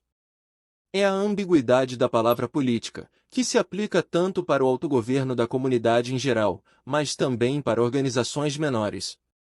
Isso nos conduz ao conceito de competência. Em princípio, quando a dogmática quer referir-se ao poder jurídico conferido a pessoas físicas e jurídicas privadas, ela fala em capacidade de ação. Quando se refere às pessoas jurídicas públicas, fala em competência. Posta dessa maneira, a distinção é confusa. Afinal, se o diretor-presidente de uma sociedade anônima, uma pessoa jurídica privada, assina um documento para o que não estava autorizado pela Assembleia Geral, disse que agiu fora do âmbito de sua competência. Na verdade, a expressão competência tem a ver com o sistema de papéis isolados e integrados na chamada pessoa jurídica. Competência é o poder jurídico atribuído pelo Estatuto da Pessoa Jurídica, pública ou privada, a seus órgãos. É, pois, um conceito típico das organizações burocráticas. Órgão é um papel isolado ao qual se atribuem certas funções dentro de certos limites. No conceito de órgão, enquanto suporte de funções, o elemento pessoal, no sentido de pessoa física, é dele artificialmente separado, muito embora, para o senso comum, estejam vinculados, para o senso comum. O presidente da empresa e o senhor fulano de tal praticamente não se distinguem. Quando alguém, pessoa física, é eleito ou é designado para exercer as funções de um órgão, recebe um mandato. O mandato corresponde a um poder jurídico para o exercício de certas funções estatutariamente delimitadas, ao que se dá o nome de competência. O uso da expressão competência restringe-se ao poder jurídico, exclusão feita da capacidade delitual. Não dizemos, como para a palavra capacidade, competência para cometer delitos. A competência é apenas para exercer poder jurídico, isto é, assumir direitos e deveres ou, mais genericamente, realizar atos jurídicos. Os atos do órgão fora da competência não são delitos, mas padecem de nulidade. Não obstante isso, a pessoa jurídica, cujo órgão agiu fora de sua competência, responde pela ilicitude perante terceiros. Essa responsabilidade, porém, exclui os ilícitos penais, muito embora haja hoje quem discuta a possibilidade de responsabilizar penalmente as pessoas jurídicas, que estão objeto do direito penal econômico. Até o momento, porém, a doutrina restringe a ilicitude penal ao indivíduo pessoa física, aceitando apenas a ilicitude civil para as pessoas jurídicas, que podem ser punidas civilmente por restrições a seu patrimônio. Ver, por exemplo, o disposto no artigo 173, 55 da Constituição de 1988. Em síntese, a distinção entre capacidade e competência pode ser explicada pelo modo como são elas normalmente estabelecidas. Competência e capacidade são, nesses termos, formas de poder jurídico, isto é, de aptidão do sujeito para o exercício impositivo de comportamentos ou para si próprio, capacidade, ou para terceiros, competência. Assim, para que um sujeito seja capaz ou competente, é preciso o estabelecimento, por meio de normas, da autorização para agir e das respectivas condições. Ora, tais normas instituidoras de poder conhecem conteúdos e funções distintas.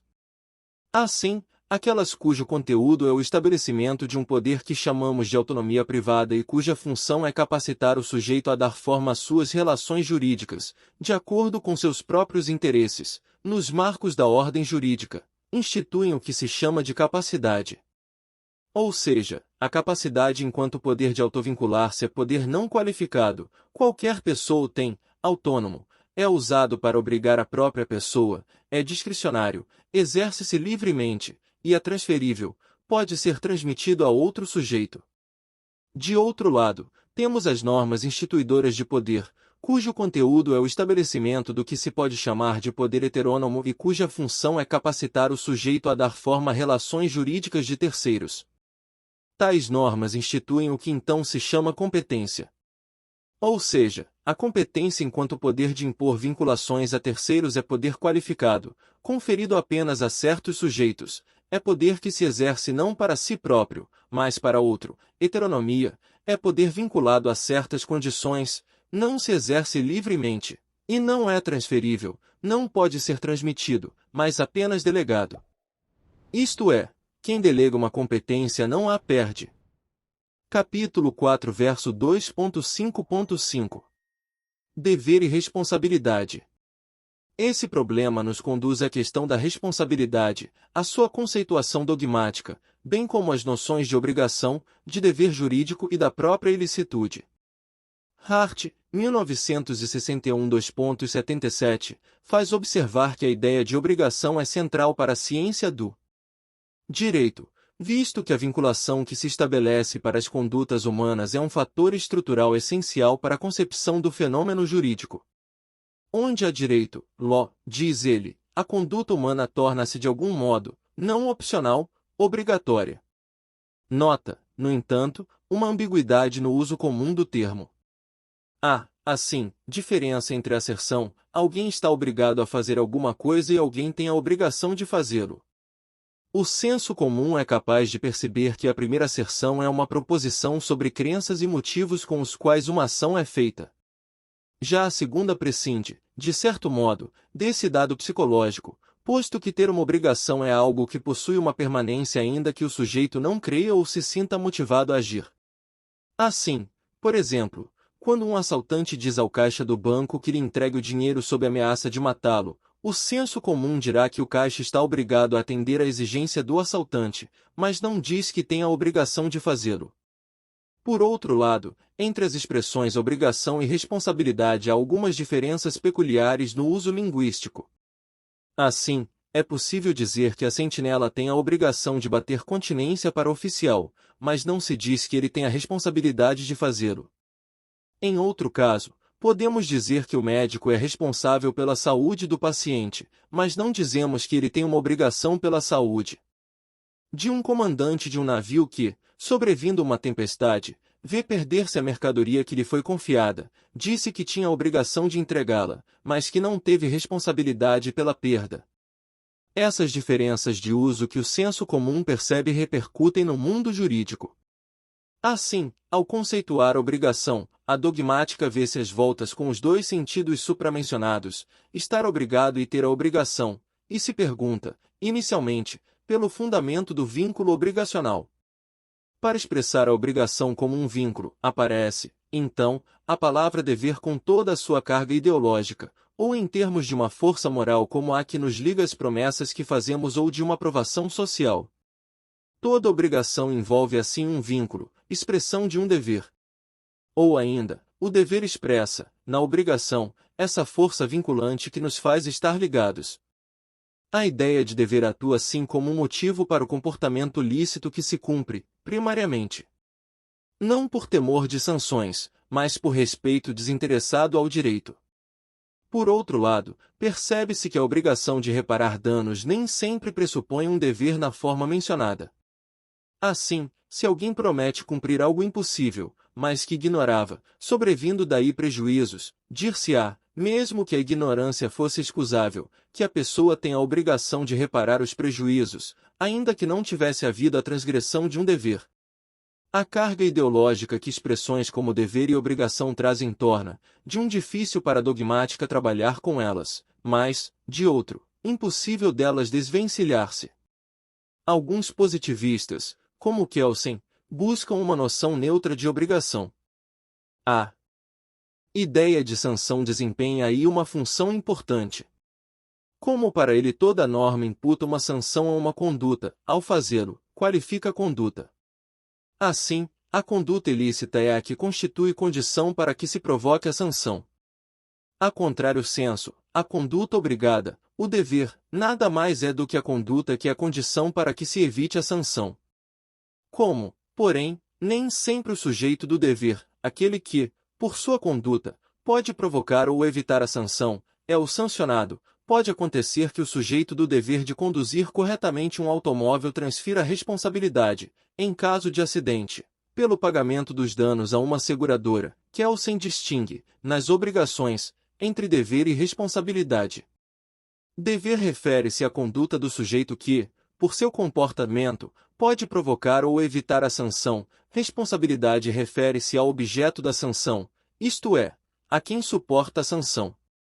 Sujeito do dever e objeto da sanção podem coincidir. A prometeu pagar a B a quantia emprestada até o prazo X sob pena de multa e juros de mora. A é o sujeito do dever pagar no prazo certo, e o objeto da sanção, suportar a multa e os juros, ou podem não coincidir, como no exemplo supra. A posição de Kelsen não chega, porém, a comover a doutrina. Não obstante, a possibilidade de dever e responsabilidade, numa obrigação, não coincidirem permite a dogmática conceber-lhe a estrutura de uma forma dualista. Obrigação envolve o fator vínculo, o que os alemães chamam de Schuld, que também significa culpa, e o fator prestação, que em alemão corresponde a Haftung, responsabilidade. Assim, a obrigação define-se como vínculo objetivo em que ocorre a exigência de uma prestação sob pena de sanção. O dever localiza-se naquele vínculo, a responsabilidade, na exigência da prestação. A objetividade do vínculo e a exigência da prestação constroem-se por meio de normas. Para a ocorrência de uma obrigação concorrem pelo menos uma norma preceptiva que impõe a prestação e uma norma preceptiva que prescreve a sanção para o descumprimento do preceituado. Dependendo da fonte normativa, conceito que exploraremos mais adiante, o vínculo objetivo terá por origem uma lei, norma legal, um contrato, norma contratual, um costume, norma costumeira, etc. Fala-se, assim, em obrigações legais, contratuais, consuetudinárias, etc. Dependendo de se as normas são de direito público ou privado, correspondentemente as obrigações serão públicas ou privadas. Quando se diz que uma obrigação é legal ou contratual, isto não quer significar que a obrigação contratual não seja legal. O princípio de que ninguém está obrigado a fazer ou deixar de fazer algo senão em virtude de lei domina também o contrato, pois não se pode contratar contra a lei, o objeto do contrato tem de ser lícito. A diferença está, pois, na origem direta na lei, obrigação legal, ou na autonomia da vontade, obrigação contratual. Assim, por exemplo, a obrigação tributária decorre imediatamente da lei, ocorrendo a facti speciis, chamada de fato gerador, digamos, uma venda mercantil, prescrita na norma legal, segue o dever da prestação, a exigência do tributo. Já a obrigação contratual depende imediatamente do contrato, do acordo das vontades autônomas. Há, porém, as chamadas obrigações extracontratuais, que decorrem da lei, mas num sentido de uma prescrição genérica. Quem provocar um dano está obrigado a repará-lo. Assim, quem contrata, mas, pela execução do contrato, construir uma casa, venha a danificar a propriedade vizinha, obriga-se perante terceiros, com quem não contratou. Essa obrigação depende da prescrição legal, mas sua fonte material é o dano, situação diferente da norma tributária que prescreve imediatamente a exigência do tributo, caso ocorra o fato gerador. Neste último caso, não é um dano à fonte material imediata, mas à facti species tributária, por exemplo, a ocorrência de renda de imposto sobre a renda. Há um caso especial de obrigação que não envolve uma norma sancionadora, ao menos imediatamente, a chamada obrigação natural. O exemplo típico é o da dívida de jogo. Quem a contrai não pode ser punido por não cumpri-la, mas se paga não pode exigir o pagamento de volta. A obrigação natural é um caso que torna difícil a aceitação da teoria de Kelsen que define obrigação pela sanção. Esse tenta contornar o problema dizendo que aquilo que confere à obrigação natural seu caráter é a norma que proíbe o enriquecimento sem causa. É essa norma que confere à obrigação dita natural, moral, seu caráter jurídico, pois impede a quem pagou voluntariamente de exigir o pagamento de volta ou quem recebeu contra a vontade do prestador, de recusar-se a devolver. Não obstante, a solução de Kelsen não parece satisfatória à doutrina que por isso, mas não só por isso, a questão do vínculo e sua força ideológica não pode ser afastada, tende a rejeitá-la. No que tange à responsabilidade, há uma noção importante cujo interesse para o direito é cada vez maior. Há casos em que ela ganha certa independência do sujeito da obrigação no sentido de que o vínculo subjetivo não conta. Isto é, alguém se responsabiliza não porque se vincula por seus atos, responsabilidade subjetiva, mas por um risco que emerge de uma situação. É a responsabilidade objetiva, caso em que a prestação se exige não porque por sua ação o sujeito se compromete ou porque dela resultou um dano, mas porque há um risco potencial na situação. Assim, o empregador, por exemplo, tem a responsabilidade objetiva por acidentes ocorridos no trabalho ainda que por sua própria ação não provoque nenhum dano ao empregado. É o risco da própria atividade empresarial que dá origem à responsabilidade. Esse risco é assumido pelo empregador ao empreender, ao realizar a atividade empresarial. Não é a sua atividade empresarial que provoca o dano. É o trabalhador que se fere. A responsabilidade tem por base esse risco que é um dado objetivo, nem o trabalhador quer ferir-se, nem o empregador quer feri-lo. A responsabilidade objetiva, que vemos no direito trabalhista, é contundentemente excluída do direito penal e merece hoje importantes repercussões no chamado direito do consumidor. Pois, para a proteção desse existem dispositivos pelos quais, ocorrido um dano patrimonial ou pessoal, um produto mal acabado, não haveria necessidade de o prejudicado provar que o dano ocorreu por culpa do fabricante, mas este responderia por ele imediatamente. Responsabilidade objetiva, salvo se provasse que o dano ocorreu por imperícia ou por culpa do consumidor, responsabilidade subjetiva do consumidor. Também no direito ambiental há hoje a possibilidade de estabelecer a responsabilidade objetiva, isto é, a responsabilidade que cabe à empresa, quando de um dano ecológico, pelo simples risco do empreendimento e não apenas por uma ação subjetiva, mente culposa ou dolosa do empresário, entendendo-se por doloso o ato ou omissão que estava na intenção do sujeito e por culposo o ato ou omissão em que o resultado não social, ou seja, se a dogmática rem por problema central a decidibilidade de conflitos, a identificação das relações, ponto em que o conflito social encontra seu núcleo, torna-se decisiva. Em termos comunicacionais, as disputas humanas tendem para o aspecto relação. Quem disputa com alguém sobre as origens antropológicas do homem pode estar discutindo um conteúdo teórico. Nessa discussão, porém, estará sempre presente consciente ou inconscientemente, uma disputa pelas relações, complementares baseadas na diferença ou simétricas baseadas na igualdade quem é quem. Quem sabe e quem não sabe. Enfim, quem é superior ou inferior ou igual. Isso que ocorre numa disputa acadêmica ocorre com evidência nas relações familiares, negociais, comerciais, empresariais, políticas, religiosas, sexuais, etc. Ora, a importância das relações na comunicação humana ressalta o problema de sua qualificação jurídica tendo em vista a decidibilidade de conflitos. A primeira dificuldade teórica que surge para a dogmática é a de definir o conceito juridicamente. Deve-se captar as relações em seu plano social ou direito, até por motivos práticos. Deve abstrair e considerá-las sob uma perspectiva? Kelsen, por exemplo, diz-nos que relações jurídicas não são relações entre seres humanos concretos, entre pessoas no sentido do senso comum, mas entre normas, isto é, desde que entendamos que o credor e o devedor, entre os quais se estabelece uma relação, são sujeitos e sujeito é o ponto geométrico da confluência de normas e que credor é o sujeito de um direito, o qual nada mais é que o correspondente comportamento prescrito por normas ao devedor, X deve pagar sob pena de Z, e que o devedor é o sujeito da obrigação, conduta prescrita na norma e que evita a sanção. Então o que chamamos de relação jurídica nada mais é do que relação entre normas, normas que qualificam a esses sujeitos, ativo e passivo, normas que lhes prescrevem condutas. A posição de Kelsen, em sua integridade, nem sempre aceita pela doutrina, mostra, no entanto, que a qualificação jurídica das relações, mesmo que não se adote a tese normativista, implica normas e deve ser definida com a ajuda delas. Assim, mesmo do ponto de vista de uma dogmática tradicional, não se pode desconhecer que as normas desempenham aí uma função importante.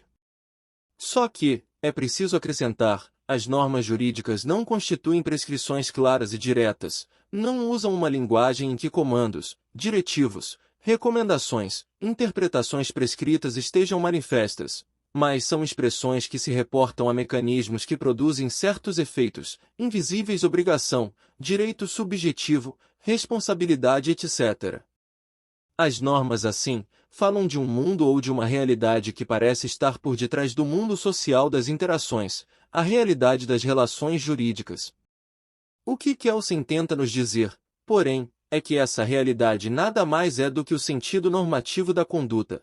A relação entre credor e devedor não é uma relação em si, substância, que o direito vem a disciplinar, mas é a própria disciplina, juridicamente. Credor é um objeto constituído pelas normas e não reconhecido por elas, a relação entre ele e o devedor idem.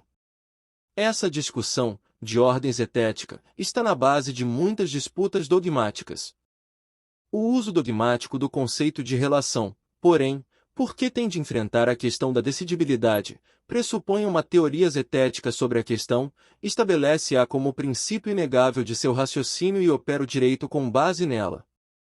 Dependendo da tese zetética agasalhada, surgem então disputas entre diferentes teorias dogmáticas, por exemplo, partindo do pressuposto de que relações jurídicas são as relações entre indivíduos, reconhecidos e disciplinados pelo direito. Surge o problema de identificar certas relações, por exemplo, no direito penal, como jurídicas naquele sentido, afinal, poder-se-ia dizer, a norma penal, ao fixar a conduta tipo e prescrever-lhe uma sanção, não disciplina nenhuma relação entre indivíduos. Mesmo porque o delito penal, um crime de morte, não é, juridicamente, uma relação entre criminoso e vítima, mas decorre de uma exigência da sociedade toda. Esse tipo de discussão depende, obviamente, da fundamentação zetética da relação jurídica adotada. Já para um jurista kelseniano o problema é saber se toda relação jurídica é sempre entre direito e dever ou se há também relações jurídicas entre direito e direito, entre dever e dever, e assim por diante. De qualquer modo, a identificação das relações jurídicas é para a dogmática estrutural um ponto crucial, posto que a decidibilidade de conflitos depende das posições que os agentes ocupam, uns perante os outros, nas comunicações ou interações sociais, quem deve, quem paga, quem manda, quem obedece, quem prescreve, quem cumpre, são posições que implicam relações que compete ao direito constituir, dirá Kelsen, ou disciplinar, dirá a doutrina tradicional, juridicamente. O pressuposto zetético da discussão está, na verdade, no modo como concebemos a sociedade. Para a tradição clássica das ciências sociais, a sociedade sempre foi vista como união de homens concretos, donde a expressão corpo social. Se a sociedade era conjunto de seres humanos, seu mundo circundante era a natureza, donde a distinção entre ciências humanas e naturais. Para definir a sociedade, era preciso, assim, determinar um fator de agregação capaz de distinguir entre a mera junção de seres humanos. Uma multidão é um corpo social, por exemplo, o que os antigos chamavam de affectio societatis. A sociologia mais recente rompe com essa concepção. A sociedade é vista como um sistema estruturado de ações significativamente relacionadas que não inclui, mas exclui do sistema o homem concreto. O ser humano concreto é um organismo controlado por um sistema psíquico, personalidade, cuja conexão de sentido não coincide com a conexão de sentido que liga as ações do sistema social. Por exemplo, um homem concreto é, para si mesmo, valente, mas as ações de valentia, para a sociedade, podem ser vistas como temeridade, violência etc. E vice-versa, as ações sociais de equilibrada coragem podem ser vistas pelo homem concreto como covardia. Isto é, embora homem e sociedade estejam estruturados para coexistir, um é para o outro uma complexidade a ser enfrentada, ou seja, reduzida. Segue que a sociedade é um sistema de ações cuja estrutura reduz a complexidade indeterminada do ser humano concreto. Ao nascer, o homem concreto é um mundo indeterminado de possibilidades de ação, mas, ao viver socialmente, estas ações vêm-se qualificadas e combinadas de modo que limite aquelas possibilidades. Por exemplo, o ser humano concreto está capacitado a procriar, mas, socialmente, a procriação é ação estruturada como paternidade ou maternidade. As duas concepções de sociedade têm consequências diferentes para a noção de relação jurídica. Se sociedade é concebida como conjunto de seres humanos concretos, relações jurídicas serão relações entre indivíduos. Se é concebida como sistema de ações, serão relações entre os papéis sociais a elas correspondentes. No que segue, adotamos a segunda concepção. Assim, por exemplo, compra e venda são ações do papel de vendedor e comprador cuja relação é regulada juridicamente. Como de algum modo as relações jurídicas são estruturadas por normas, é possível propor-lhes uma organização sistemática, ainda que não rigorosa, com base em uma das classificações normativas, normas de conduta e de competência, a que nos valemos, com certa liberdade. De Alf Royce, 1970-15. Normas de conduta estabelecem obrigações, proibições, faculdades e impõem sanções. Normas de competência configuram reis, os delimitam, limitam seu exercício e prevêem nulidade quando descumpridas. A bilateralidade característica das normas jurídicas, no sentido supra de alteridade, 4.2.1, permite-nos então dizer que as normas de conduta estabelecem relações de coordenação entre os agentes e as de competência, relações de subordinação. As primeiras baseiam-se na igualdade, as segundas na diferença, relações comunicativas simétricas complementares, ver item 4.1.3. Assim, por exemplo, a relação imposta pela norma contratual entre o agente que deve pagar o preço, sujeito passivo, e o agente que pode exigir o pagamento, sujeito ativo, é uma relação de coordenação. Já a que ocorre pelo estabelecimento de um poder jurídico, emanar normas preceptivas para outrem, legislar, regulamentar, julgar, a um agente, sujeito ativo, em face de outro agente, sujeito passivo, por exemplo, ter o poder de estabelecer normas tributárias, competência da União, dos Estados, dos municípios, para os cidadãos é uma relação de subordinação. As relações de coordenação são, sistematicamente, entre o dever de A e a faculdade de B, dever de A de pagar o empréstimo e a faculdade de B de exigi-lo, entre a liberdade de A e a não faculdade de B, relação entre a permissão conferida a A de gozar e usar de sua propriedade e a proibição genérica de qualquer um interferir em seu agir. Essas relações são logicamente coordenáveis entre si. O dever de A perante a faculdade de 8 pode estar coordenado com a liberdade de A perante a não faculdade de B e vice-versa. Assim, por exemplo, o dever de A de pagar uma quantia pela aquisição de um objeto pressuporá a liberdade de A de realizar atos de compra e venda e a não faculdade de B de obstar-lhe esta possibilidade. Desse modo, podemos falar de relações de coordenação de dever, de faculdade, de liberdade e de não faculdade. Para que tenhamos uma relação de dever é, pois, necessária uma norma de obrigação, que impõe a conduta e que estabelece uma sanção para a conduta contrária. Para que ocorra uma relação de faculdade, é preciso uma norma de permissão forte, isto é que expresse, em sua facti species, o ato facultado.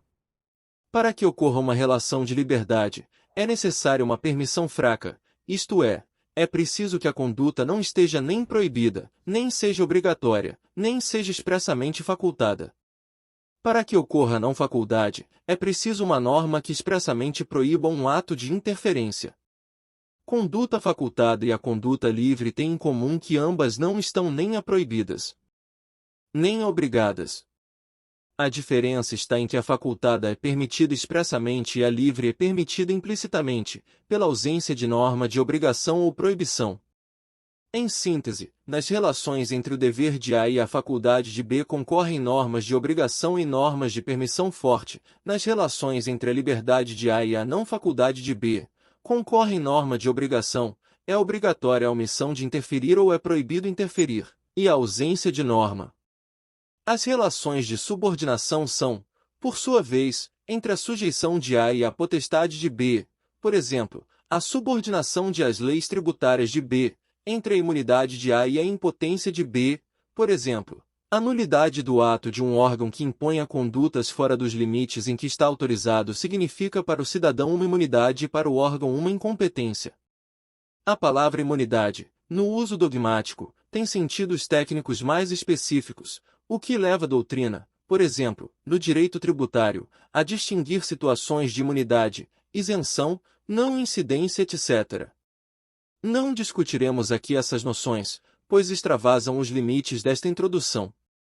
Por imunidade, nesta sistematização geral, estamos entendendo a situação relacional em que ocorre uma restrição à potestade. Por outro lado, potestade está sendo usada aqui no sentido de poder de dispor normativamente, isto é, de impor condutas. Nos regimes jurídicos estatais, isto é, em que só as autoridades públicas podem impor condutas, os agentes privados não têm competência, só capacidade, isto é, só podem impor condutas a si mesmos, autonomia privada. Competência é uma qualificação do poder público. Não obstante, nos organismos burocráticos não estatais, empresas, por exemplo, é possível, por contrato, renunciar parcialmente à autonomia e sujeitar-se ao poder do presidente do clube, ou ao poder do diretor da empresa que configura então uma competência disciplinar, organizatória, etc.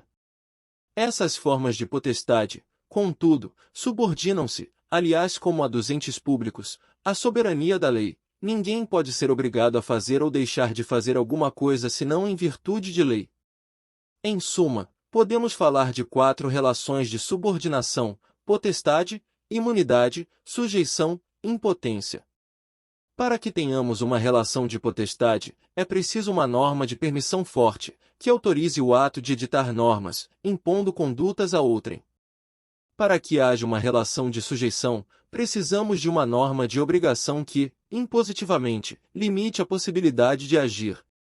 Imunidade e impotência são termos negativos e correlatos. A relação de imunidade é genérica, ocorrendo sempre que não haja potestade. Pode, porém, haver imunidades específicas, por exemplo, a imunidade de um Estado da Federação perante imposições tributárias de outro Estado ou de certas atividades, como a edição de livros e jornais, perante as imposições tributárias em geral ou a imunidade de embaixadores perante a jurisdição do Estado em que exercem suas funções, etc. Já a impotência, por exemplo, a incompetência de um órgão público, rege-se pelo princípio da estrita legalidade, só se pode fazer o que está expressamente permitido, permissão forte, por lei. Quando falamos, porém, da competência de órgãos privados, rege a simples legalidade. A incompetência ocorre apenas quando a atividade é expressamente proibida ou obrigatória. Como, em face dos conceitos precedentes, as relações jurídicas podem ainda ser cruzadas com a dicotomia direito público e privado, falamos, então, em relações jurídicas de direito público, aquelas que, genericamente, são dominadas pelo princípio do jus imperi, e relações jurídicas de direito privado, as que são dominadas pelo princípio da autonomia privada, ver item 4.2.3. Por último, a análise das relações mostra-nos que há certa simplificação infundada quando se toma, como protótipo de relação jurídica, a que se estabelece entre direitos e deveres. Em verdade, pelo visto, a expressão direito subjetivo não é pura e simplesmente um correlato de dever, mas abarca um conjunto de modalidades relacionais. Por exemplo, o direito subjetivo de propriedade inclui relações de faculdade, liberdade, imunidade, capacidade, competência e seus correlatos. Entende-se, assim, por que dissemos que a noção de direito subjetivo serve ao jurista para operar relações, isto é, descrever, de uma forma sintética, relações reguladas por normas, ver subitem 4.2.4.2.